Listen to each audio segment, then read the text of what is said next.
Okay. Ooh. Look how she Oh, announces it. that's good. If you record it, that means that I could, like, when I leave, I could see the rest later. Absolutely. I know. Yeah, that's right. Because you have to leave soon too. Yeah.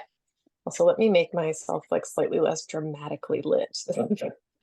Really bizarre. All the Where, drama. like, it's Will it be absolutely like that half a way? page. Will it be that way like always? Because I take a class. I signed up for one in January and February. It's a creativity class, and it happens like from 1 to 3:30. So On Saturdays. on Saturdays. Yeah, well, there's a good chance because all the people, almost literally every person who's expressed interest in joining through the form that I put out, Mm-hmm. has specifically said Sundays are better for them. So I think Slow Burn's probably going to happen on Sundays. Um, Ooh. so yeah, perhaps a more open day. Um, Everyone's schedules are different though, so it's really I try to make it. I pick the day based on who is actually going to be there and when they can come. And then we just are trying to strike a balance of how many people can make it as often as possible because not everyone is Okay. going to Yeah, have perfect that's true. attendance. You're never gonna get everybody. There's never No, gonna and be it's one day. fine. Yeah, and it's fine. And I do think recordings are probably a good idea. It's not something that I did for the last two groups because I was emphasizing being present. But I think we're actually going to have two groups this year too. So it will be two groups of six running simultaneously, and recordings for each one might even be necessary for me to just keep things straight. But it's also not that hard to track because everyone is so clearly an individual when you spend this much time together. You can really get to know who's who and what they need and what we did. Um, okay, Bug, maybe he'll come in here with me. Ooh, actually, yeah. Let me. I'm just gonna set us up for success here. I'm gonna get him a chew toy and keep him in here with me so that we don't have this barking. I'll be right back.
All right. What I've heard from you guys in the past is that you can't hear the smaller chewing sounds because I think Zoom is doing that background noise suppression thing. So I hope that this is okay. Is everyone comfortable with the sound on my end? There's nothing like, okay. That's good. It's just he's chewing, but it's not a major noise. It's just like little bits that I thought might be in the way. So yeah, I would love to start by explaining how the slow burn works and like why it is structured the way that it is. I think that will come through. And then we'll have an opportunity to actually sort of go through some of the first things that we do in the session because this is how I've set it up that we meet twice a month. We have a 2 hour session and there's a maximum of six people in the group. So there's always enough time to talk to everybody. One of the sessions every month is a process session. So we're talking about how we approach our work, how we feel about it, what we're trying to do, how we're setting up routines in our lives. It's very much to me like the essence of the group because when I talk about it being a slow burn, like that's really what we're having to learn is that this is going to go slowly.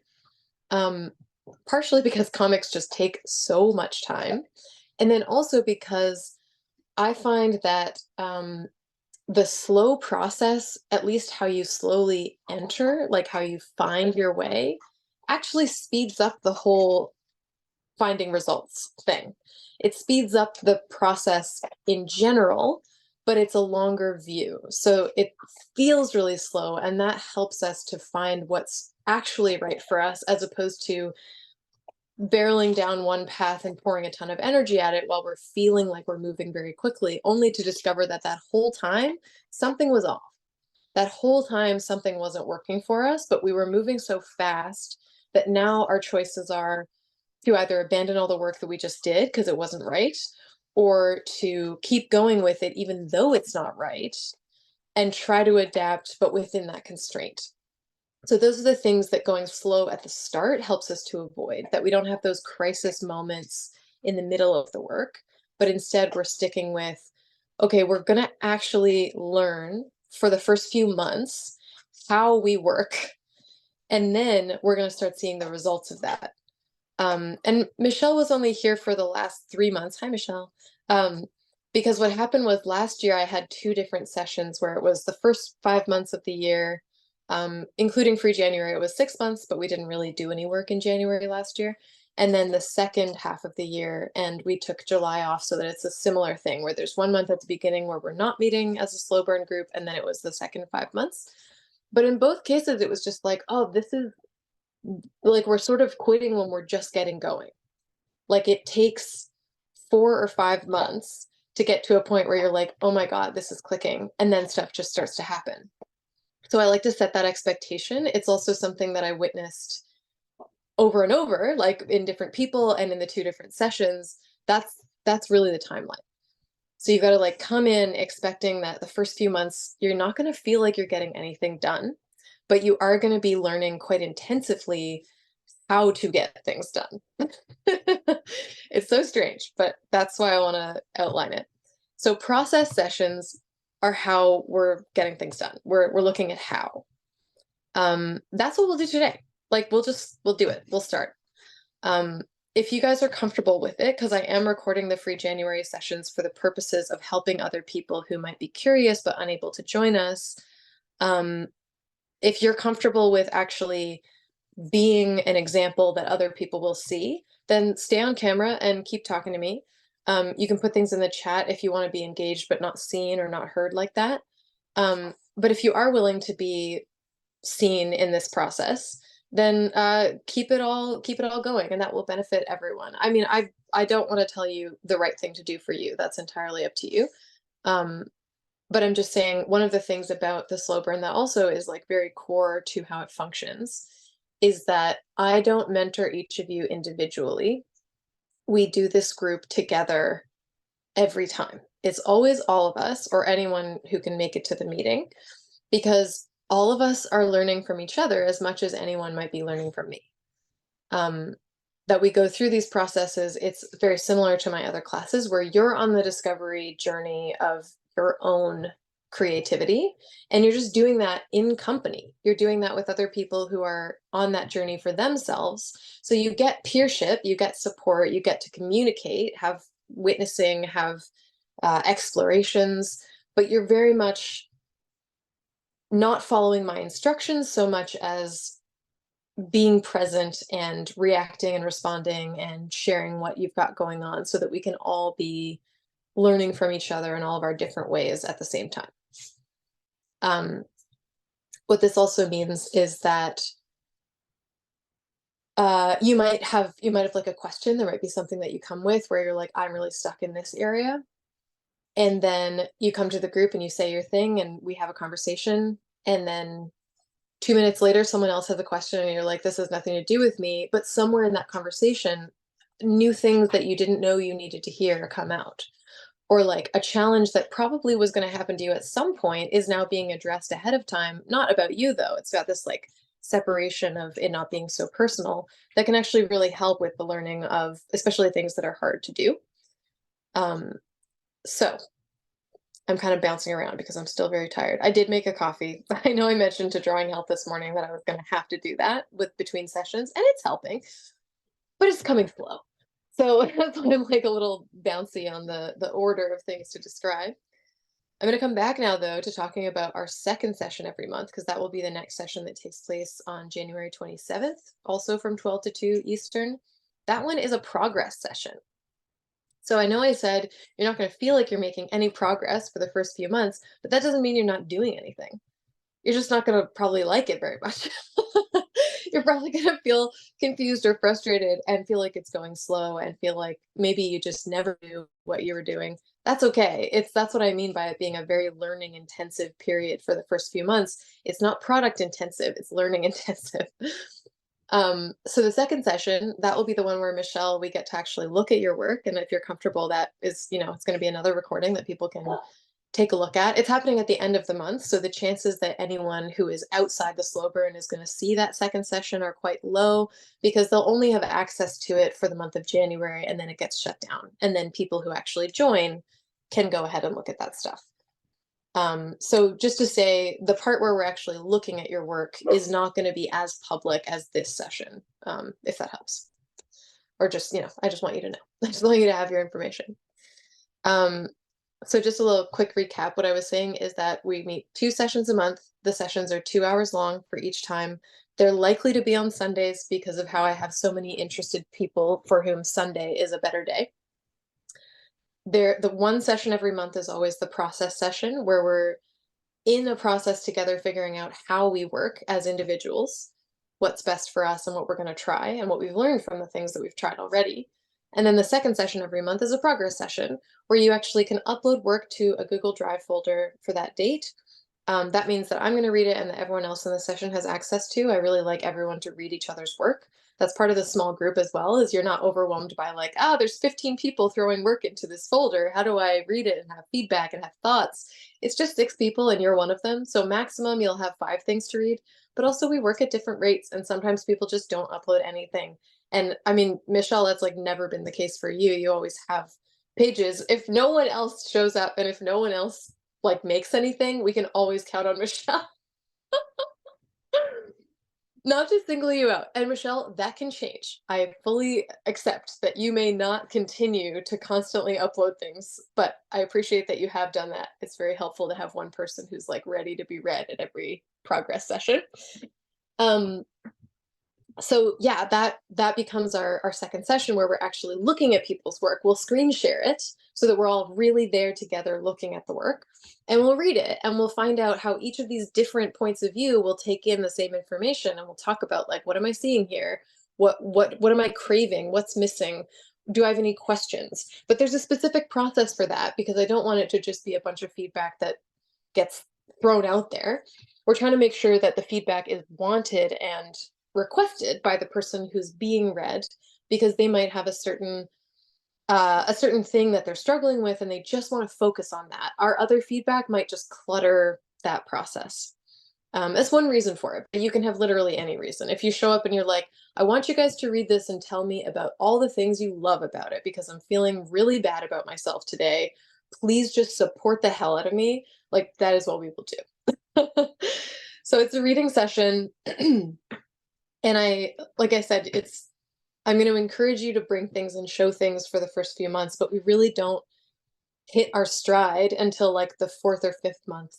So all that slowness at the beginning can feel frustrating, and I like to bring that in just for your expectations to be set. We're learning how to slow down. That's not how the world wants us to go.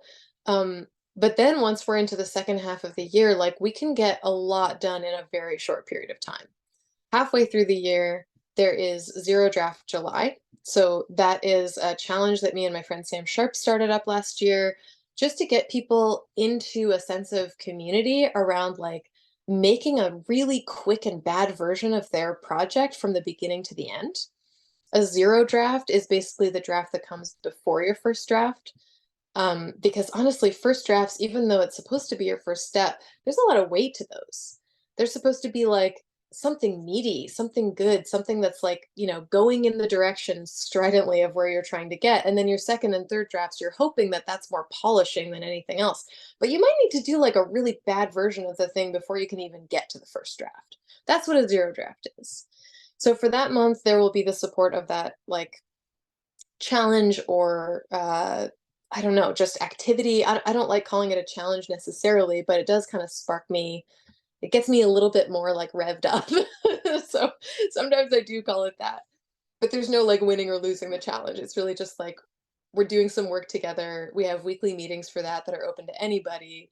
Um, at that point, that's a really good turning point then for us to go from being in this slow process of learning how to work to going into like we are working, like we are making the thing. We're going to have a zero draft, whatever the comic is. If it's 8 pages or 200 pages, you're going to have a full zero draft by the end of that month. Then you get to keep working on that and refine it. And another another piece that's really important, and that's why the process sessions continue all the way through the entire year, is that your life circumstances are very likely to change in the course of a year. Things are going to happen, you know. Hard things are going to happen, good things are going to happen, but those things might change how much time you have, how much energy you have for your work. And our process sessions are basically the help and the support to adapt. Because we're always looking at like, how do I work? But it's also, how do I work right now? How do I work right now in the circumstances I'm in with the energy that I have, with the health that I have? Like, that's going to be a constant check in. That's why we always have a process session every month and a progress session. Um, with a whole bunch of information, and it is recorded for any of you who are like, I can't remember or think about any of this right now. It's fine. This is going to be available. I just wanted to ask if there were any questions about that before we move on to anything else. Okay, we're clear enough.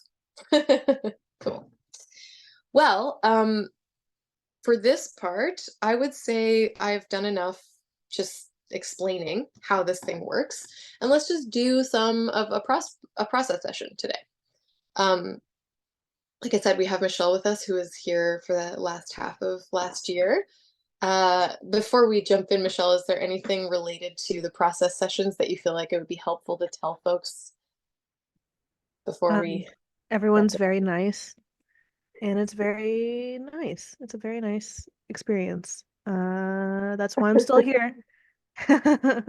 Amazing. Yeah. No, I'm very happy that you're still here. I definitely want to have you. I want to see where your project goes. That's, of course, like my main excitement for keeping people around. So, okay, I'm gonna give you some questions, and I suggest that you write down your answers. I don't know, you could doodle them, you could type them, it doesn't really matter. This is gonna be some self-reflection just for like, where am I at right now? What am I coming to this with? Um, so I'll just give you a second to like, get comfortable and get ready to write. And then I'm going to ask you some questions. So these are going to be familiar to you, Michelle, because I'm going back to our first process session and the notes that I took. It'll all adapt to who's in the room once I get to know everyone a little bit better. But for now, it's really like, we got to find out where we're starting from. And it's a good thing to revisit over time. So my first question for you is, what is your goal for the Slow Burn 2024? If you were just in this moment imagining that you were to continue, what would the goal be? Why would you be joining? I'll just give you like, 2 or 3 minutes to record an answer. It can be quick. It doesn't have to be perfect.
Okay, how are we doing? Ready for the next question? Yeah. I think it would be wise for me to also add these questions to the chat. Realized. So I will be doing that. Okay. So the first question is now in the chat. The second question. Uh-oh, I'm about to sneeze. Hang on. Phew, did it. Okay. My apologies. The second question is, how do you feel about that goal?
Okay.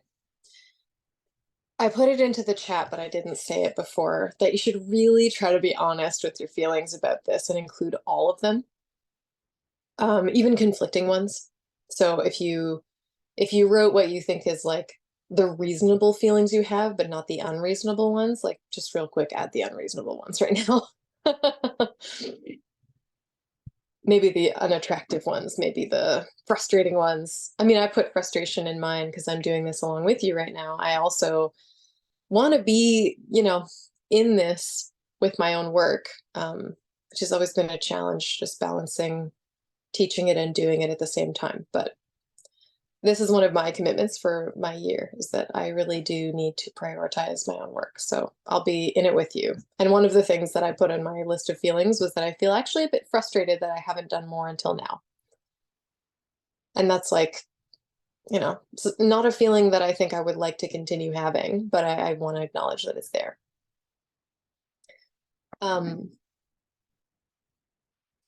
Question 3, you ready for it? What is the halfway point between where you are with your project or your goal now and where you wanted to be at the end of the year? What's the halfway point, not in time, but in the project, in the process to get it done?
Okay, so steps to get things done, we will definitely come back to. If it feels like, you're kind of making guesses right now, that makes sense. That's okay. You're at the beginning. You're doing an imaginary version of the thing. And when you start doing it, you're going to learn a lot more about that. But you may already be aware. I have a feeling that you're at least somewhat aware already of what your challenges are for getting this work done. So I'm going to ask that as my next question is, what are your challenges? What are you struggling with for this project or for the goal you have for this year?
So there's at least a possibility that you will have a very long list of challenges.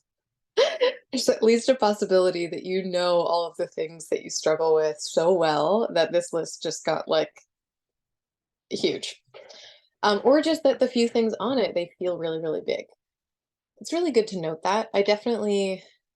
It's not a specific question that I want to ask you here, but if you are having feelings about those challenges, making note of them there as well is a good idea. Like if you have a certain challenge and you feel very frustrated or bad about it, just like include that information. It's very important.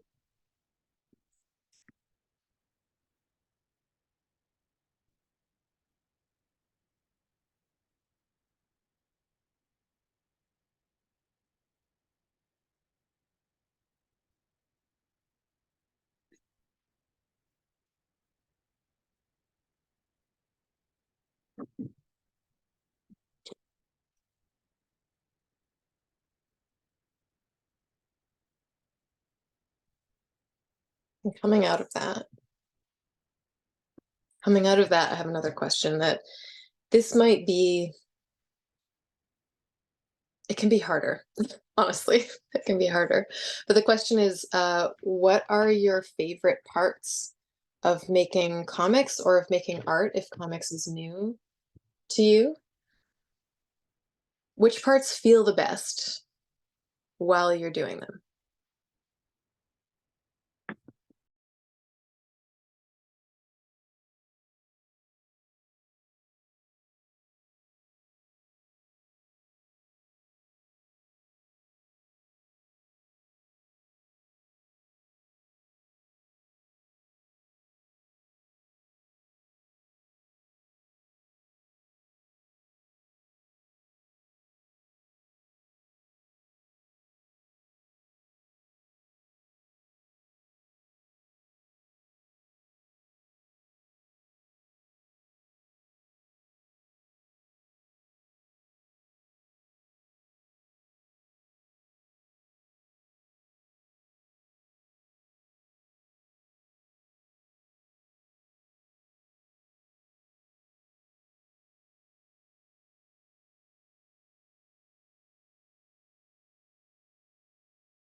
Right. Um, I have another question about process actually next. Because like I said, you may be so new to comics that you don't have something that feels familiar in terms of a process. So when I ask this question, you can fill it in with art making or drawing instead of comics making. But the question is, do you have a patterned process or are you still discovering it? And if you do have a process, or if you've noted and learned some things, then you just make note of what they are.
All right.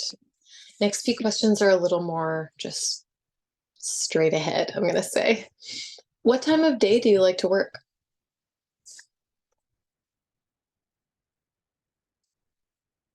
And consider that it's not what time of day do you have available right now. It's really like what time of day would be your ideal. No, if everything else was out of the way for you to just do it the way you like to best.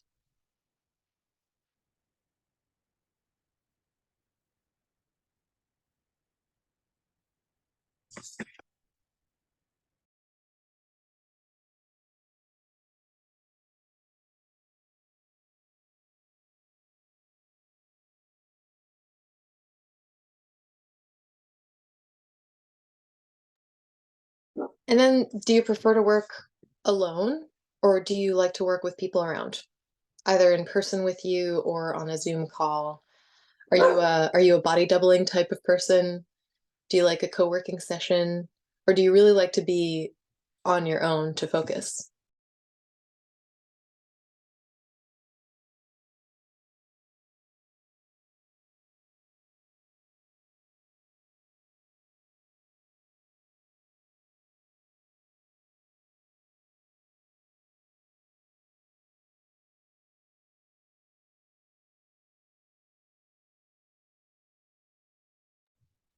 So when you feel like you have answers to all these questions, can you give me a thumbs up, either just on the camera or you can do a little reaction?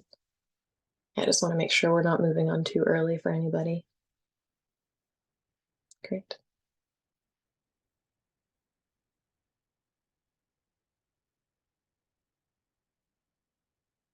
I saw your thumb, Natalie. You can put it down.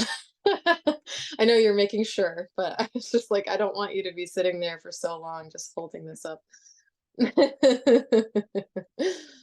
That's great.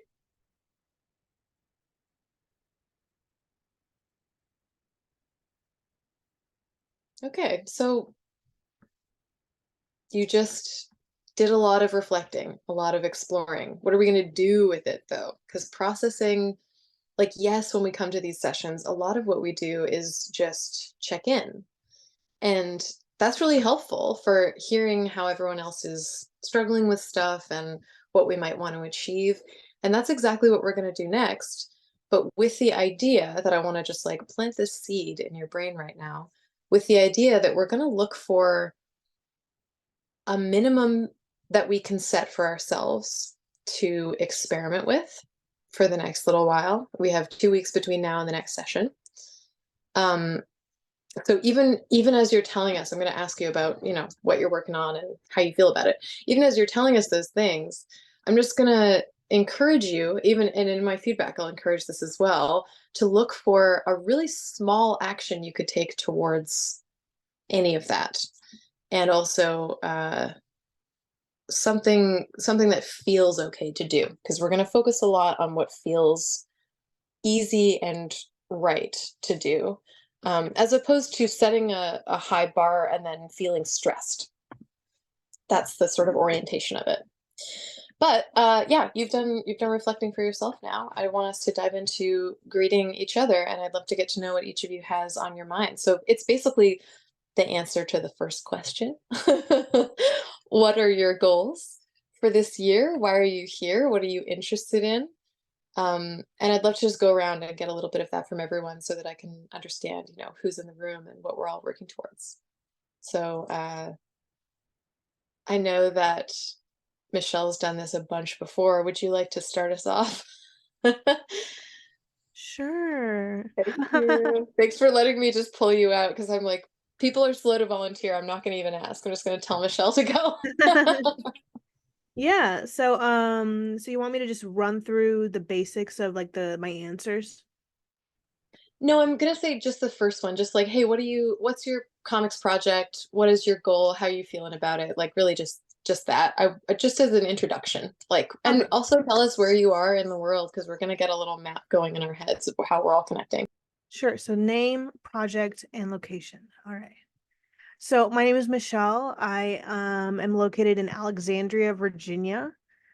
And I'm working on this part spell book, part cookbook, coming of age novel about a teenage witch who is cursed by a ghoul to forever make dishes for him or them. So it's like every chapter will have a different recipe that she has to work on for this ghoul, and something kind of magical also. And I've been working on it here at Slow Burn for like how many months now? I've lost track. You've been here since October, so this would be the 4th month. So I've finished so far the prologue and like half of the first chapter in terms of drawing, which is more than I expected. And honestly, the having the halfway goals is really good, just because I can kick myself too much, but for not, for being like, oh, I wish I was at this point. But when I see the halfway goals where it's like, okay, well, I've more than surpassed where I expected to be, like halfway, it makes it a little easier, and you feel more kind to yourself.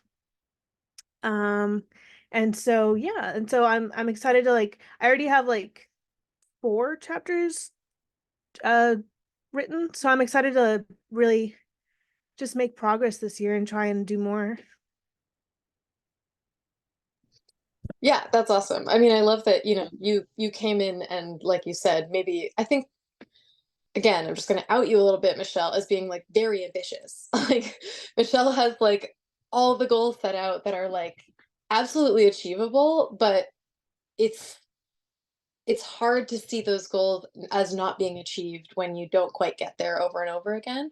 I fully suffer from this too. Like, I'm a big picture thinker, which means that I'm really interested in that end result, but also like all the things that could grow from this and that. And so yeah, it's been very interesting to see you go through a process of being actually quite happy with the lower bar, because you are meeting that lower bar like quite often. So you can choose where you want to look. You can choose to look ahead and say, oh, I'm not there yet, or you can look back and be like, but here's where I am. I've come pretty far. I'm really psyched that you're still working on this project. Obviously you are. I know that, okay, I do want to address this. It seems like a lot to commit to a year of being in a group like this, but in the length of time that it takes to make a comic, this is a very short time. Like my first book took 5 years. So if I had had a year of support, like it could have happened faster, but it wouldn't have happened all in that 1 year. So even when I say like, it seems like a lot to commit to for the whole year, I'm like, but your commitment to your project is probably a lot longer than that. And you don't have to keep going. You can try a year and then do something else. But I'm happy that Michelle is here and I get to watch your project keep unfolding. Because these things, they do just take a long time. Yeah. Anyway, I know you're all nodding, but I'm also like, we're gonna have to keep reminding ourselves of that as time goes on. Like I know we intellectually know it, but it's the knowing it while you're doing it that is really tough. And that's what this is here to help with. But thank you, yeah, for the little intro again, Michelle. And who would like to introduce themselves next? Just like tell us about your project, name, pronouns, location, that kind of thing. Yeah, Natalie, of course. Okay. Yeah, I figured I'd go since I'm going to be going soon. So I'm Natalie. My pronouns are there, she, her.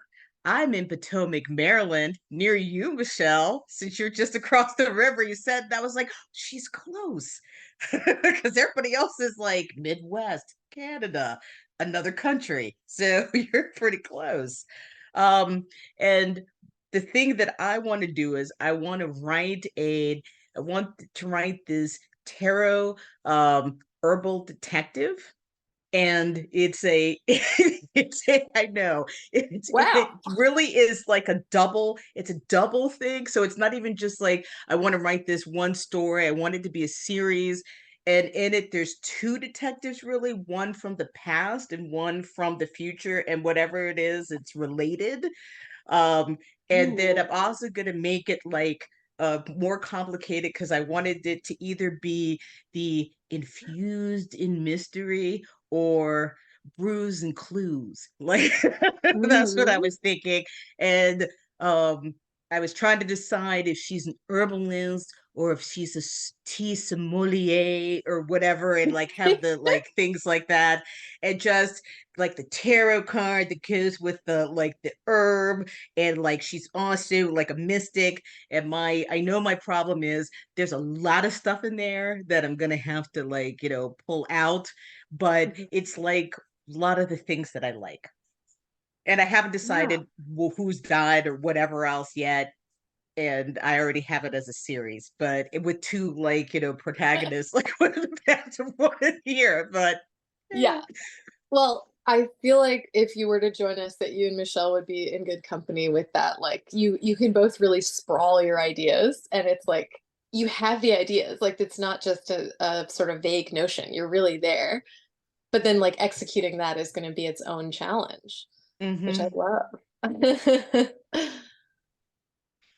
So I'm excited about it, that's for sure. And it's more I can tell it's more I know I have to rein stuff in. I'm a person who usually I set a lot of goals, and I'm like, I'm gonna do this, and it's gonna have this, and then you're like, it can't have all of that. And that is too much, and you have to like, ooh, you gotta narrow that down, because there's only like, and it seems like every time I want to narrow it down, I think of five other things I could add. Like, and that's Yeah. like I can narrow down Honestly, this, and I'm telling you the next day I'm gonna be, or like I'll wake up and I'm like, but I could add this and this and this. yeah. I will say, like, even though I will get you started on whatever project you're doing at a very slow pace, I'm not necessarily going to encourage you to cut things down. I think that's really up to you for your vision and your story, but we'll find a way to work on it so that you're not trying to do it all like at the same moment, because that's what's not possible. hmm But Yeah. that, yeah, like, which is all just to say, like, even though I talk about going slow, like, I'm not going to require that you like strip away things for your story just because you have a lot of cool ideas, and ambition is useful. Um, Plus, like, having the freedom in your own brain to just like connect dots because it's fun is part of why we do this. It's not, we're not here to make this like a pure and ascetic practice. Like, it's really, let your brain play. The play is where the fun parts happen. Um, oh, and I also wanted to draw your attention, Natalie, to the fact that Deanna was saying she had a fire alarm happen in the building and missed your story description. So if you wanted to type it into the chat, like even a summary for Deanna, that would be beautiful, so she would understand what you're after. But we'll just keep moving too, because we do have, Yes, I only was so much just time. give it over to somebody else. Yeah, but thank you so much for sharing your ideas. It's very exciting. Yeah, who would like to say their piece next, to introduce themselves next? And Roshana, if you don't want to talk, you can also type. I'll just like relay it to the group if that's comfortable for you on the recording. You can tell me what you're up for. I saw you raise your hand, Deanna. Sorry. Okay. No, you're good. I am sort of like Natalie in that I have a lot of ideas, but I've been working on, basically it's like graphic medicine memoir type pieces. It's a little bit difficult for me because my disability, I think, plays a lot into struggling with the outline portion. Like anything, it could be an essay and I would have the same problem. You know what I mean? So establishing the skeleton of the thing, if I could just do that by the end of the year, that would be a huge accomplishment. I mean, literally, that's awesome. A very difficult challenge for me. And so I've been working on that. And what has happened, I think, is I think it's appearing to me as more like vignettes of each one being a smaller separate thing instead of all in the same thing, if that makes any sense. So it's hard to say which one I'm working on because my brain also it just approaches creative process like in that way, and it kind of always has, even before disability. Like there's usually lots of like things in the fire and then kind of go with this one or that one. And that being said, I'll share this about something else. I had taken a memoir as medicine class, which was not comics based, this past year. And in a sense, it kind of messed me up a little bit. Like the class was taught based on a mental health type of therapy approach, which I didn't realize going into it. And so I don't know. Like my comic stuff is always in my mind, like separate from the other stuff. I don't know why, but it just is. And so that class got like really deep into stuff. So it was like, if you didn't want to go in a certain area, like don't push through, and so like, it wasn't what I was used to. And so then it kind of like, I feel like it kind of messed me up, not to give it anything bad, but it's like, there are times where I don't know, is it me not wanting to sit with the feeling, or am I not ready to do this part of my story and hop to another section? So it made me like question, well, like if I'm doing my process right. But anyway, so yeah, but basically my stories, whatever, they center upon, like I said, memoir with graphic medicine. I'm in the Boston area now, but a lot of the story takes place prior to. And so there has been like a thing about a very particular, as I've gone through this process, especially the last year, really has been the focus on it. But sometimes it's like a lot of words come, and then sometimes a lot of like visual things come, you know what I mean? And I just try to capture as much as I can, as fast as I can with the visual ones. But because it's like graphic medicine, because of some of the topics are a little bit controversial, because that's where one of the areas has really spoke out to me, that maybe that needs to be like, that my soul, whatever, is ready to like talk about this one particular vignette of the story, which has even surprised me a little, but just a lot of things in life and such have played in that way. But it's a very controversial topic in this area of mental health and medicine. And so I know there's like properly like sort of, what do you call it, notating, citating, whatever, like when you have a work like that. And so sometimes I will get, and I actually have enjoyed all the parts of the process so far. It hasn't seemed like, oh, this is too painful or something. It seems like it's like the right time to go there, and like the right time, so I don't know, like sometimes I'll get bogged down a little bit in the research parts of it. I don't know. Maybe I'm already on the defensive as I write it. That's something I feel very strongly about. But there's also like, I feel like it would be told better graphic medicine-y, and however you want to say it, because of some of the unique like angles I can show it in like a drawing perspective.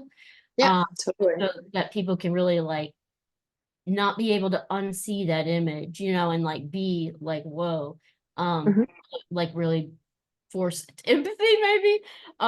But those angles and such are really something I've ever drawn. And sometimes I can get like, gosh, I need to get like all these two books and figure out how to draw from that, like seeing that thing at that thing. And that part is not as much fun, because I'm like just kind of like meandering in the dark. And yeah. So that's a little bit about my project. It's not that much about it. It's a very, very sensitive topic. So I don't like want to share it so much for the recording itself. Yeah, that's completely fair. I was going to say, I know you're mentioning that it's something controversial, and I wanted to give you space to be like, it doesn't have to be that we know what it is yet. It can be something that happens in the privacy of the group if you end up joining in February. But just knowing that there is that tells us a lot about your challenges and like what might be going into it. So really, really good to hear about. And I know at least Natalie here has expressed being super curious. Yeah, there's another part of my story that's like so much easier, like doesn't require all the research. It's just more pretty and happy and like, not on the defense. And it's like more about how I process using art, as a language. That's kind of like my language. But so I don't know if they go together or what. I don't know if I can bridge that so that it makes sense together to other people or not. Maybe you put it. Yeah, well, I should also mention it's good that you're bringing this up. Like, there are people who come to this group because they have one project, and it is for long form work. We're going to spend a year together, so that's the idea. Is it's something that needs time to be processed and made. But there are also people who come with like multiple things, and it's about finding how that working process is going to interact. I know we had someone last term who was like, I have a big idea, but I also just get so much joy from making small things as I go. Can I do that? And I'm like, yeah, absolutely. Like, it doesn't have to be that every time you work, you're working on just this one thing. Finding the ways that work best for you is really the primary focus. And if that involves doing a bit here and doing a bit there and kind of moving everything at the same time in different directions, like if that works best for you, then that's exactly what you should be doing. Yeah, I would like to see for me something, just about anything, even an outline from start to finish. Yeah, that's great. Honestly, that's a good low bar. We love the low bar. So yeah, thank you. Thank you for sharing all of that. And I'm sure there's so much more to come. But yeah, I appreciate the overview. Roshana's let me know that she's not going to share today. No problems, Roshana. Jackie, are you interested in sharing and introducing yourself? Yeah. Yeah. Hey, I'm Jackie, they, them pronouns. I'm in Toronto, Ontario, Canada. And I am working on a 5 or 6 zine series. I guess the number will I don't know. About like my touch journey through the pandemic. So like lack of touch, creative ways that I got touch, and touch becoming a thing again. And it's I think 2 of them are done. Cool. And there's maybe like the drawings are done for another one. And then I think the other three kind of nothing is done for, two or three, nothing is done for. And it's just like I probably started it in 2021. And but I didn't know what it was then. Like it's just some drawings that I did. I guess I probably started really working on it in 2022. Mhm. And it just like there's so much emotion tied up in it. Yeah. Slash I don't know if there is like I don't know if there is as much emotion as I think there is. Like I think it always feels more scary to go back to it. And then I'm like, oh, okay, this isn't that bad. Right. Okay. You got like an anticipatory issue there. I also experienced that. Yeah. Yeah. Yeah. And it's very like, like I work on it for, a week or 2 weeks, and then like I put it away for like 6 months. Mhm. Um, yeah, I'm feeling a little teary. There's like, there's like I feel like I need to finish it, and I'm scared of getting too far away from it for it to Mhm. not feel alive anymore. Yeah. And there's also this weird like um I don't know what I want to do with it. There's a sense that I want to put it out in the world, but there's all this like fear and weirdness about that. Mhm. Yeah. And the goal that I wrote down is to finish all 6. I don't know if that's realistic. You know what's super cool though? What would the halfway point be? Well, the halfway point between like like I guess the halfway point, I don't know, is I like mean, you can just make it up. Like there's no right answer. yeah, like it But could I guess no, go ahead. what I thought of was, oh, you want to finish 6 by the end of the year, but you've already finished 2. And if the halfway point of 6 is 3, then you really only have to do 1. And that's pretty great. Yeah. That's actually pretty wonderful. Yeah. Yeah, I think I said having 3 complete or like drafts of everything, but I'm already further along than drafts. So like I don't yeah. Yeah.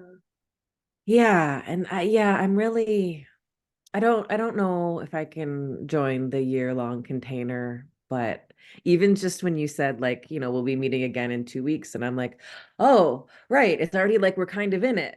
And I was a bit like panicked, but also like, okay, like there's some pressure there to like, Yeah. maybe, dig into this in the 2 weeks between now and then. And An option. yeah, I'm excited to have some impetus to dive back in. Cool. Yeah.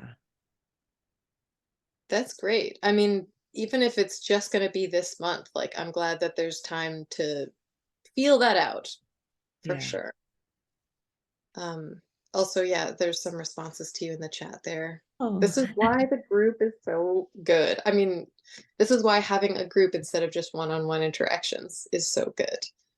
Um, because yeah, Deanna said this beautiful thing that you have articulated things better than she could have, but she feels them. And I'm like, that's what we get. We get reflections of ourselves unexpectedly. And yeah, sometimes people are like, some of us are really willing to share, some of us are scared too, but then when you see it in someone else, you're like, oh my God, you like relieved me of something. Or it's just, yeah, I can just talk about why groups are so beautiful forever. Forever. Yeah, was that everything? I didn't mean to cut you off. I just got excited. Yeah, it was. Good. Great. Oh, that's a really important point, actually, that I think it's still Deanna bringing up. Yeah. Which is just that the benefit of being in the group might even be that hearing other people describe feelings makes the identification easier in ourselves when we don't know what we're feeling. Then the word comes out or the description comes out and you're like, that's what it is, just because it resonates. It's that feeling of being seen, of being known. And that's, yeah, I mean, that's another benefit of the group being a year long, is that it can feel like there's trust growing. There's time for trust to grow. Though I feel like everyone who's come to the group so far has been quite open to everyone else, which is lovely because it just means that there's more trust faster. But if that's not accessible, then that's also fine because we have time. Time helps a lot. So yeah, this has been really beautiful, just getting a sense of each of you and where you're at. And like, you already can hear from the people in the group. It's really, we're all doing really different things, but then there are similarities all over the place. I love how my work being in the world, I think, draws people to me who are making stories about their health that are really like expressive of challenges or aspects of health. Because that's a really specific, nice, like, connection point to all of our humanity. Which actually is great there. I just saw Roshana pop in and say, could we talk more about graphic medicine? I mean, that's what it is. Graphic medicine is just comics about health in any way. And considering the deep connection between food and health, like even Michelle's work falls into that category, I think. Especially since there are magical elements and you have to wonder like how much of that magical element might lean into, you know, growth as a person. And then we're connecting food and magic and personal growth. And I mean, to me, that's graphic medicine just because health is not strictly physical, you know, it's our spiritual and emotional and mental well-beings. So there's that. There's that very, very broad opportunity to understand graphic medicine. But I think the way in which my experiences in graphic medicine play into leading this group is much more about the approach, because we are always going to be taking ourselves and our health into account as we're going through these processes. I think that's what makes them sustainable. I don't think anyone can sustain dragging your body through a process that is meant to be, you know, a self-expression, something vulnerable. The body's going to respond. The body's holding a lot of those things. So if we keep ignoring it or dragging it along when we're getting messages of resistance or messages of need, that's actually going to make the process harder to continue and to complete. And I spent so many years being at odds with my body where it was like, either I can be creative or I can feel well. They can't ever happen at the same time. So that's something I'm very much helping. I'm offering other people ways to not get caught in that trap, because it's actually just a falsehood. It's not true. But the way that I was working made it such that I had only those two options. And I'm changing the way that I'm working so that I have many more options than that. And that's where graphic medicine is always informing what we're up to, whether you're working on a comic about health or not. Deanna, you have a question as well? Yeah, I was gonna say, what you just described has been, or, you know, I see that as like a big, helping point of a group like this for me.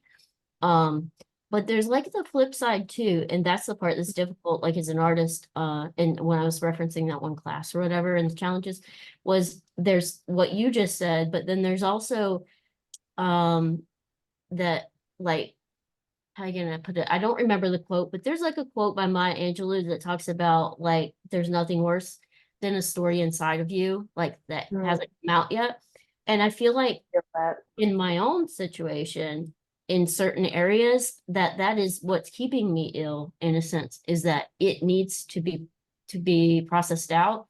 And so that's a tricky thing for me especially, but that I think would help with this group is knowing, are we at the place where like, oh, the process is actually making me ill, or is it the reverse where I need to, you know what I mean? So that's like, oh, I do know. Yeah, this is 100%. I've been in that place as well. You feel like you're stuck between, I'm just going to feel ill either way, but am I going to feel ill because I'm doing something that's causing it, or because I'm not doing something that would relieve it? And all of that responsibility is so heavy to carry, and it makes every choice that you make every single day feel like you're messing it up. That was my experience. Sorry, I was speaking broadly when I should have been speaking specifically. That is how I felt. So something this is the next step in the process. I'm gonna keep us going because this is the next thing that we would normally do anyway, but we've been led here very well by everyone's share, and that's just one of the magical things about a group as well. Is that through so many different life experiences, and I name in my experience school as like one of the tops, one of the top like experiences that led me to this pattern that I'm going to describe of like feeling that you're either not doing it right or that you are actively doing it wrong, or sorry, you're not doing the right thing. Like there's an absence of doing the right thing versus doing something that's causing a problem. And the sense of like achievement and even how we like manage our time and how we set goals for ourselves. I think for me, school is the thing that informed that the most because it's such a widely accepted structure for learning and for achieving things. And then we have just like whatever other influences that came into our sense of how work gets done, whether it's creative work or work in general, because I do think that we carry a lot of our ideas about a work ethic, about achievement within work from a world that is not actually an artistic or creative or self-driven process. Like the working world of having a job where you're being paid by the hour is informing how you think about work, even when you're working on something that no one's paying you to do. You know, and art is clearly that, like no one's paying for you to make it, it's for you and you know that, but then what gets carried along in the unconscious is like all of those structures of, you know, if I say I'm going to work for an hour, that means from the moment that I sit down to the moment that I stop, I'm working the whole time, and I'll only accept work that, or I'll only accept what comes out of me, or like a particular mode of focus as proper work. Because when you were working an hourly job, people would look at you and say, well, you don't look like you're working right now, and then make it something you had to change. You had to act, you had to show them. I'm thinking of a silly cafe job that I had where they said, if you have time to lean, you have time to clean, right? So it's like, if that's in your brain, even from years ago, even if it's something you've forgotten, and it is in any way being brought into a creative process, there's stress there. It's not how art works. It's not how humans work a lot of the time. So this is a lot of what we're undoing when we start slow in the slow burn process. And how I actually do it is by not like looking for all of those issues, not by finding all the problems, all the unconscious stuff that we're carrying around, but by choosing something new to focus on and build, because I think it's a lot more fun. And also, we don't actually have to do that much work all the time to like let go of each specific hardship. We can actually just like let things go by opening our grip instead of by grabbing something, pulling it out and tossing it, you know? You can just be like, I'm not going to hold that anymore. I'm not focusing on it so much. So it just drifts away or falls to the floor. Whatever's more appropriate for whichever belief it is that you're letting go. So, the way that we do that, the first thing that we're going to get to practicing is this idea of the minimum baseline. I've talked about it so much in, I think every class I teach. At some point, you know, throughout the last year, I bring it up all the time because it literally changed my life, and it does continuously support me being very ambitious. I'm saying this for Michelle, I'm saying this for Natalie, I'm saying this for Deanna, all the people who are like, it's so big and it can keep getting bigger. I'm like, that's great and that's fine. We're going to start at the bottom though. We're going to start at the first step. We're going to start with whatever that is and making sure that we can repeat it. So this is the concept. I'll lay it right out. The minimum baseline is something very, very small and easy that you feel very confident you can do. And then you don't change that minimum baseline. You don't change what you're doing until you've repeated it a number of times. Then you can make your minimum baseline include a little bit more. I'll give you an example. I have been trying to find my way back to doing yoga in the mornings every day because it really helps, especially when I sit at my desk for, you know, so many hours a day and I sit with terrible posture.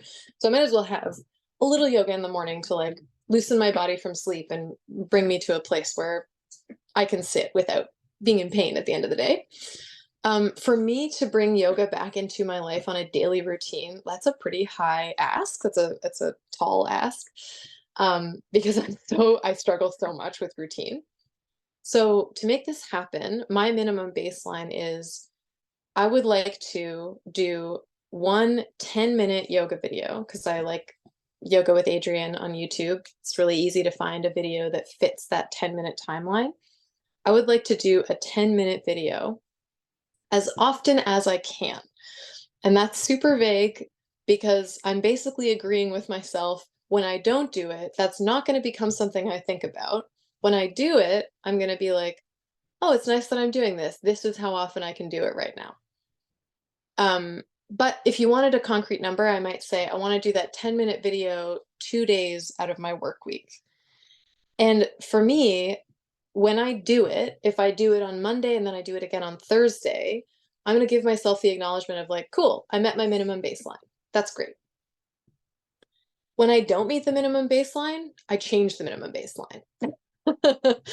If I was going to do it 2 days a week and I only did it one is the new baseline. And I'm like, cool, I did it one time. Next week, I'll do it one more time.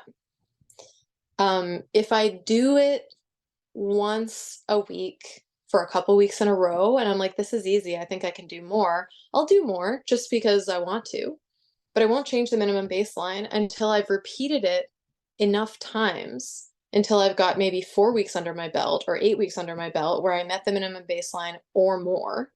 And then I might bump it up and be like, okay, let's say the minimum baseline is now 2 times a week because I did it, 4 times one week and 2 times another week, and then 3 times the next week, and then 2 times again. 2 was the least I ever did it. So that's where we're setting the new baseline. So the idea is repetition.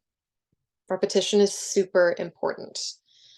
The reason we're setting the repetition at a minimum, though, is that our abilities, our time in the day fluctuates a ton.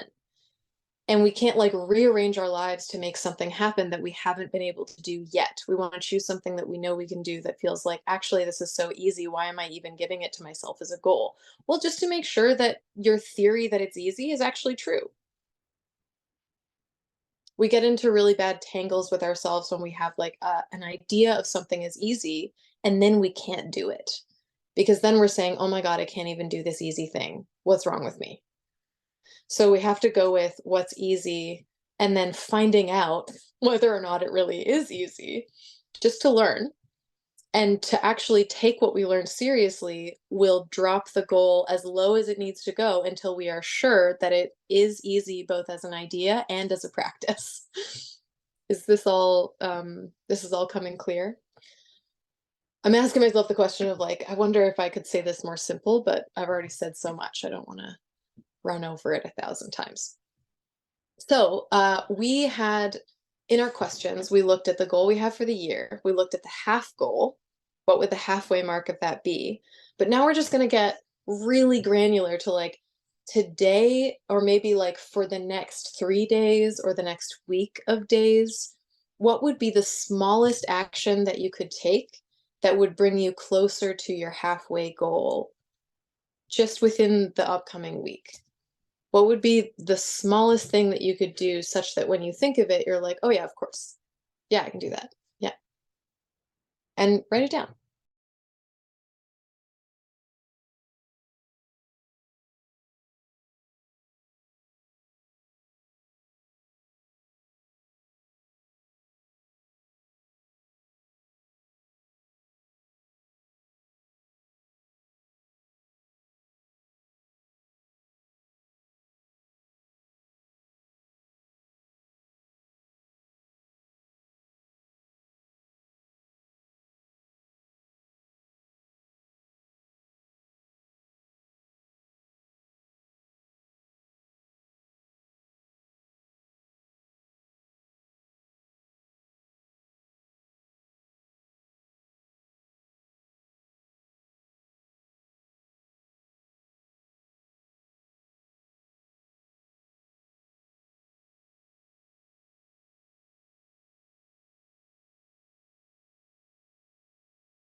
Okay, when you guys are ready, you've had your ideas about what might your small action be for the next week.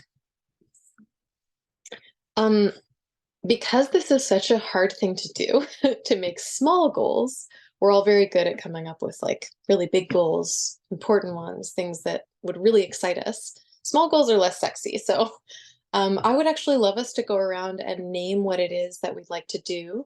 And we'll just discuss it and make sure that it really is a small thing and that it's flexible. It has a possibility to be chopped in half as needs be. Yeah, just to make sure that we're setting ourselves up aligned with the intention of the minimum baseline. So who would like to share their small goal? I can. Yeah, sure, Jackie. So I have a friend that I meet with weekly, and sometimes we like co-work together.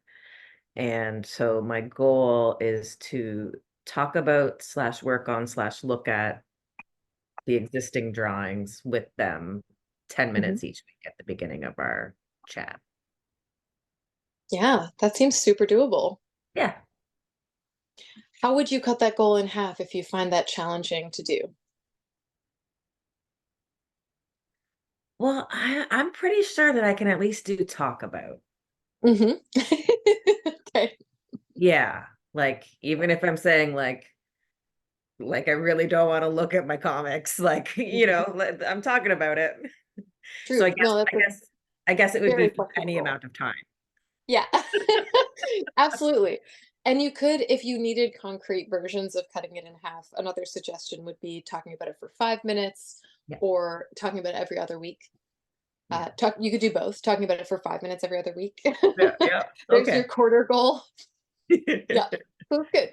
I want to make sure that you're set up with the goal you've got and options for breaking it down if you need to. Yeah, Sounds awesome, Jackie. Thanks. Who else would like to share a minimum baseline goal? Oh yeah, Deanna, go for it. Okay, so little goals are really hard for me. So this is like Yeah. really, really challenging. It's okay, so it's weird. I did just in doing this figure out like not the why, but that I've been kind of shooting for something I'm not able to do, you know, in a sense that part. Okay, so I recently just started this though, but it seems to be working. So it's hard to gauge how often I could do it, you know? So Fair. Yeah. previously and the like I was doing, I need to have more movement. Like that's if I don't have that, I'm gonna have other problems. And so that's like gotta happen. And so I was like doing rowing and I love rowing, but it takes like a lot because of my disability and where it is. It's really like a 3 hour to half day thing to just do that. For other people, that's not how it processes. That's how it is for me. I'm thinking, seeing that maybe I'm attempting this the wrong time, trying to force myself into being a morning person when I'm not, kind of thing. Okay. Yeah. I Fair. kind of like I get sick as hell. I'm dreading it, you know, all this stuff. So recently, I started this cycle class, which would seem like weird, but it's because it's right around the corner. I just walk out the door and I know, okay, Deanna, just like don't give a fuck what you like go in an hour, it's over and you're done. You know what I mean? Yeah. And it's like, and it's just been working. I've Great. actually done it like 3 times, which is big for me. Yeah. So I don't know what a good baseline would be. And then the one that's like mindlessly like, you know, duh, is like my Zentangle practice. I feel like 10 minutes of that, like I could do every day. Am I doing it every day? No. What I tend to do is like do a whole lot for a couple hours, probably because I'm not doing it every day. You know, so I don't know like which one to pick. Is it both? It dawned on me the other day that the Zentangle is sort of somatic in movement, but I do need like the whole body movement thing, or like nothing is gonna happen well, and that sucks, but it's just like reality. So Yeah. I don't know what I mean, I don't know. I put keep going on the days that I can for the cycle, but that's not real definitive. And so maybe Well, what if we just set ones that feel like guesses, but we just set them really low? Like what if, so these, it sounds like you have 2 minimum baselines here, and you can do that. I've run my whole life on minimum baselines. You can have many minimum baselines happening all at once. But let's start with 2 because that's what you have here. What if for the cycling class you went once a week? Is that doable? yeah. Yeah. Well, exactly. So you can always go more, but just don't change the minimum baseline. The minimum baseline is going to stay at once a week. Okay. And for the Zen tangles, what about once a week as well? Yeah, I mean that's like, yeah, easy. Yeah, and literally I'm going to say for the Zen tangles, don't put a time limit on it. If you just do it at all once a week, then you can check that box. Okay. Because if you want to do it for 2 hours, you can, but you don't want to feel bad not doing it for 2 hours the next time. We're Yeah. just we're building check boxes. We're just saying, yep, did it, yep, did it, yep, did it. That's what we want. So for the Okay. it's actually going to be for the next 2 weeks because I won't see you until the 27th. Once a week for each of those things seems doable. And if it's too much, like if you do have a week where you're like, wow, I did not do it, then once in that 2-week period is the new minimum baseline. Oh, okay. I see. Yeah. Yeah, when I was Because- when I was trying to figure it out, I was like, is it because when I do the rowing, like I skip the Zentangle, like, and it cuts into when I'm actually Yeah. more productive? Also, I was like, now I'm already overthinking it. But Yeah, and you don't want to have the things that are good for you are not competing with each other. They're all building. Everything is good building on the other stuff. So if you do the Zentangles once a week is your minimum baseline, but then you find, oh, I didn't do it once a week actually. If you did it once between this meeting and the next one, box checked. Good job. okay, got it. Yeah. Seems doable to me. I think you can do it. Awesome. Yeah, Michelle, do you want to give us your minimum baseline? I'm very curious where you're at now because you were in the thing already, so you're like practiced at this, but it's a new year. Yeah, I'd like to try like 3 days this upcoming week, just working Mhm. a little bit on it, even if it's Sure. like 10 minutes, 30 minutes, Love it. that'd be great. Mhm. I have like a lot of pages I need to refine, I think, from my prologue and my first chapter already, so I would like to try and finish like, even though just like finish a few pages a little more, you know what I mean. Yeah. Um You can fuss about it for as long as you want. Yeah. So yeah, I think that's that's my smaller goal Okay. for this upcoming week. Yeah, I mean, you could totally start it at like 30 minutes 3 times a week, or you could be like any amount of time 3 times a week. And if that is too much, or if you don't do it 3 times, then however many times you do it. If it's once, great. If it's twice, great. Yeah, because we're really just starting with like the things we can do and noting when we do them. It might be the kind of thing that you want, even like sometimes like a checklist or having a list that I can like physically cross it off does just feel good. So if you know that about yourself, then make something. Make a little piece of paper that sits next to your desk and it's like once a week check, cross check. Deanna, no, it doesn't have to be with the comic specifically. We're just practicing the minimum baseline. And if you want to practice it about this work because this is where you've been challenged, then perfect. But honestly, the minimum baseline thing, you can practice it anywhere and then apply it to this when you're ready. And I feel like your Zentangles thing is super related. Like you said, it's even related to one potential project where you're actually describing like what it has given you in your life. So definitely include every time you're working on a Zentangle, you're working on that project. Yeah.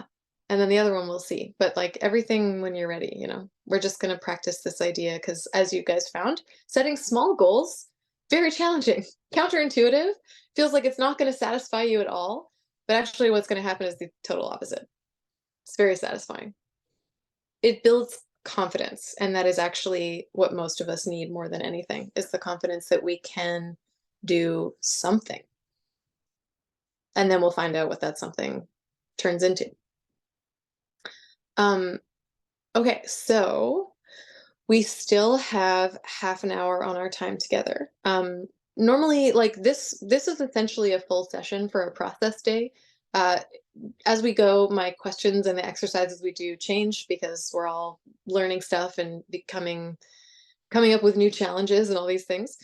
But for today, like if we had a full group of 6, we would surely be running right up until the end of the session with all of this stuff.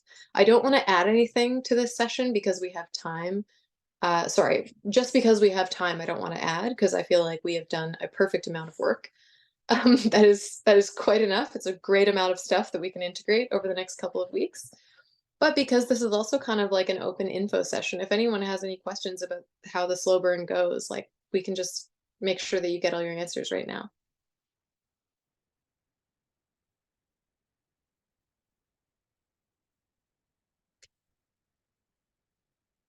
No questions. Yeah. I did do a lot of explaining at the beginning, so that is very understandable. It makes sense. What was I gonna say? The one thing that I did not explain is the pricing structure. So as we're going forward, this is something to also take your time with and consider. I have set a price. I've set a price on all of my work, and every calendar year it's going to go up a little bit because life does that, and I need to have a container, a specific moment when the price can go up a little bit. Which is just to say that I previously run this group as each member would be paying $110 a month, and it's going to be $115 going forward. But as with every other thing that I offer, that's the price that I've set that works for me. If there is another number that works much better for you, that's more sustainable, that will actually not only work for you like this month and next month and on the good months, but all through the year. Like really look ahead. It's a similar kind of exercise to the minimum baseline. You look ahead at like, what do I know I could do without adding stress to my life? And start with that number and then just bring it to me. Because basically you doing that math, like that's enough work. You making the ask, that's also enough work. That can be a very hard thing for people to do.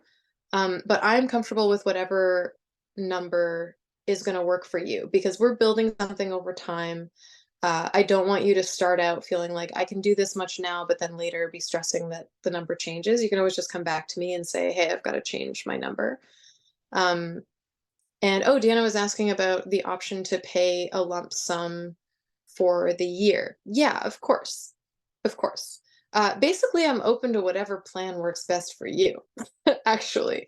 But I just need to describe what I mean by that because it's a very real openness. Like it's not, I don't actually have like an expectation of, you know, the lowest number that it's going to be. Like when you're in the slow burn, I didn't mention this before. When you're in the slow burn, you also have access to all my classes. So for that reason, I tend to say it'd be great if you could at least pay the monthly fee for the classes just because I'm trying to find a way to like balance all of it out. And that's 65 going forward instead of 60. But even that, when people sign up for my monthly classes, like you can just tell me how much you can pay and then that's your number and I'm not going to worry about it. The beauty of the online thing is that like people can come and go at any point. I don't have like overhead that depends on how many bodies are in the room. So it's really completely functional for me to just say like whatever you can pay is fine. So take time with that. If you are interested in joining the group and you're trying to work your way through the emotions around like, wow, how much can I really pay? And like doing budgeting. I mean, I'm currently avoiding doing budgeting for myself, although I have to do it by February 1st. That's my commitment to me. I have to look at my budget for real.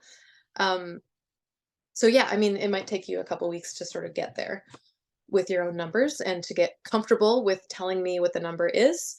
The thing is, it's a guaranteed yes. So when you do the brave thing, like you'll get a little hit of serotonin, hopefully, a little boost of like, I did it because it worked.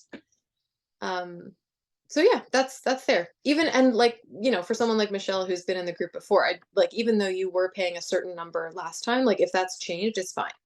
Like you just decide on what's going to work for the year. I'm not going to hold you to previous numbers. We just need communication, really. That's all it is. And then I'll keep track and I'll make sure that, you know, you have a link to pay your amount and you don't have to get stressed every month when we're, you know, finding our way through that. I set everything up to just roll for the year. so that it, yeah, I just try to make it as easy as possible for me and everybody else.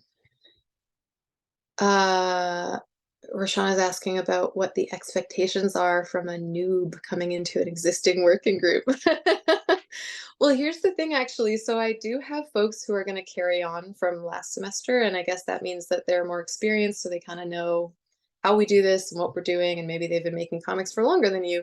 That really doesn't matter. There's no expectation or preparation that you have to do. It's really just like, if you feel ready to come and just be open and do what we did today and what we're going to do next week, and just keep in the flow of that. Like, the commitment is really the most important thing to be ready for, I think, because it's really like, we build relationships with each other. People are at different learning phases. They're also at different stages in their project. Like, we're talking to Deanna, who's at the beginning of starting something, Natalie, who's really just had an idea, and Michelle, who's like, I've written 4 chapters and I've drawn 2 of them. Like, we're in totally different places, but that doesn't negatively affect the group in any way.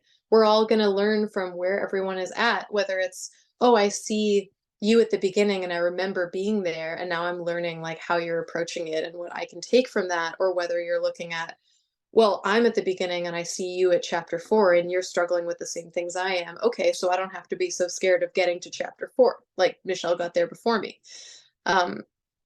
Yeah, there's really no, like, there aren't like prerequisites for this. The prerequisite is just like, is this really the right time for you? And if it's not, then no problem. Like, it's going to keep going. You can join us later. But yeah, I really want to have people who are going to stick around for the year with each other, because those relationships that we're building are really like the heart of the group. It's knowing each other, knowing your progress, knowing what your goals are and how they change. Getting the type of feedback you want, because you know, like, you can ask for it from these people who are here to support you. It takes time. Like I said, all of it takes time.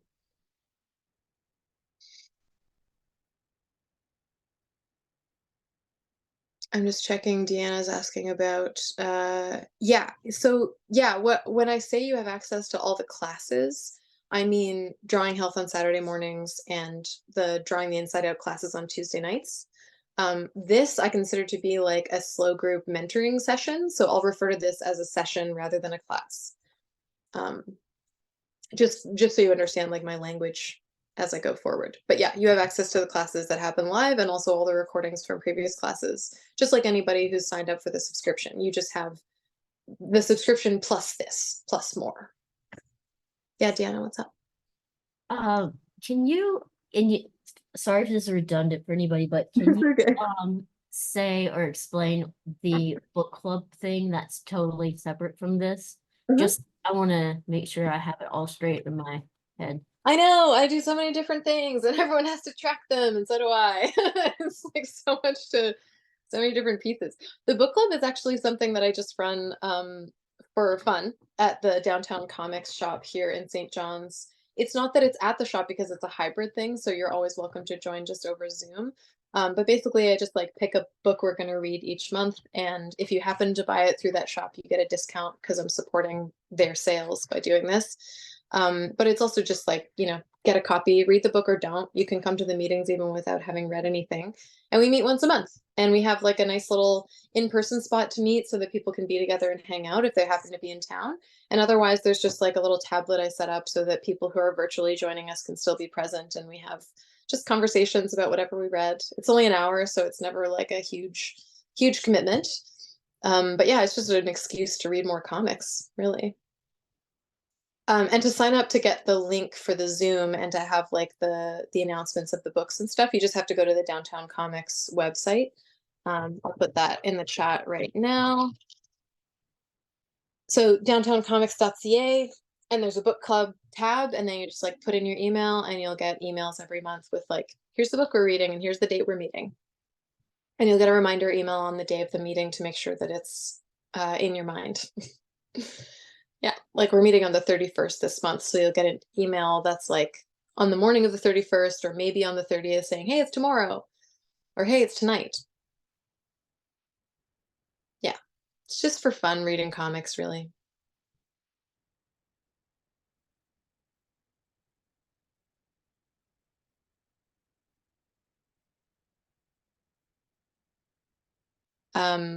Another way to just like chat and hang out with people is the Discord. I'm pretty sure everybody here is on it. but just in case you're not, and also for people who are potentially watching the recording later, the Discord's just available to anyone. The thing is, its invite links do expire. I'm just putting one in the chat now. So if you ever click on something that says, hey, here's how to join the Discord, and it's like, sorry, you can't, then you might have to just send an email to me or like come back to the page the next day, because I'm trying to stay on top of having an open link available all the time, but sometimes I miss the expiry date and then it's just dead. And I have to go back and be like, oh, make it accessible to people again. But it's a great space to just come and hang out and like share your art with people and talk about books you're reading, or there's some, yeah, like recommendations in there right now because people have been chatting in class and wanting to give each other further reading or things to look at. I feel like those are all the things that I wanted to mention so that people know about them. There's a locked mentorship channel in the Discord, so that's for people who join the mentorship to have a private space that if you want to like upload your work or ask for things, not everyone on the Discord can see it. It's only the people who have agreed to be a part of this process who can see it. But it's everyone who's ever been a part of the process too. So there are people in there you wouldn't have meetings with, but who have done meetings in the past, so they know like how to treat each other's work and how to ask for feedback and be giving you exactly what you wanted and not anything else. It's a sweet little spot. So we would have access to that after the year? Is that right? Yeah. Yeah. Yeah, any length of time that you're a part of the mentorship, even when that ends, you are still in the mentorship channel on the Discord.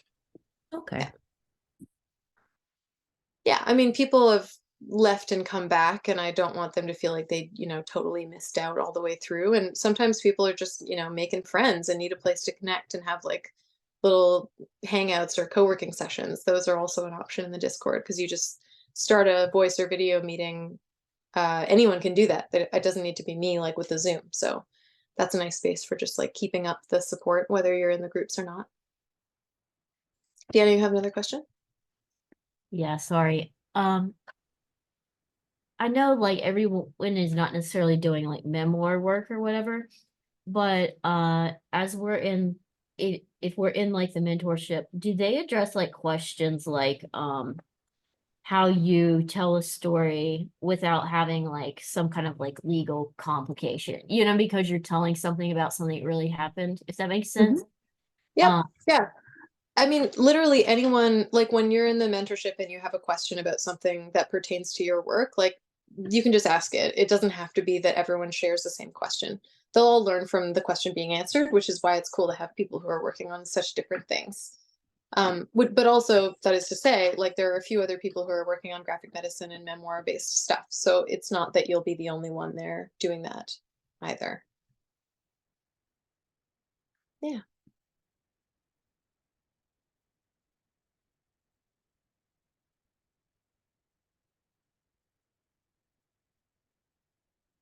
Feel like we got through a lot of stuff. Quite a lot of stuff. You can always ask me more questions. I'm not terribly good at replying to emails right now, but what I'm doing is anytime someone emails me a question, I make sure that I give the answer either in my weekly email or in one of these sessions. So I'm trying to stay on top of all of it. But if you don't get a direct response, like a private response from me immediately, I'm probably going to answer it somewhere else. So just keep your eye out. And if it's urgent, then email me again, because that's obviously the better way to get my attention. And the assistants are coming next week, so then I'll have people to help me stay on top of this stuff. I'm so excited to have someone to help me with my emails. Thrilling. It's thrilling aspects of adulthood. Thank you so much for coming today. This is really great. I feel like we should just close it where we are because we've already got so much info going. We don't need to fill up the last 15 minutes and just throw more stuff out there. Yeah, the next session's in 2 weeks. So for that one, I will send around a link. You'll have to, that's a good question, actually. In order to get the link to upload your work to the Google Drive so that you can actually have us look at it, it's going to be, up on the screen. Fill out the Slow Burn interest form, because that is where I'm pulling my like email list from. for like when I send out information. So I'm gonna give you that link in the chat right now. And then you'll get the email that goes out, you know, the day before or the couple days before saying, hey, okay, so we're meeting on the 27th and this one's a progress meeting. Here's where you upload your work so that people can take a look at it before the meeting happens. If you fill out this form, then you'll get those emails. If you don't, you can still come, but we won't be looking at your work because I'm planning the time in the session based on the work that we have. Yay! Okay, well, maybe I'll see you guys for class on Tuesday. We're doing more drawing badly. Saturday, I guess I have to come up with a theme for this week. I just forgot to put it in last week's email, but I'll remember this time. That's how we learn. Yeah, very nice to be with you all. I'll talk to you very soon. Oh, and this recording will go up as well. Yeah, I'll make a little post about that. Bye for now. Thanks so much, Georgia. Thanks, Jackie. Thanks, everyone.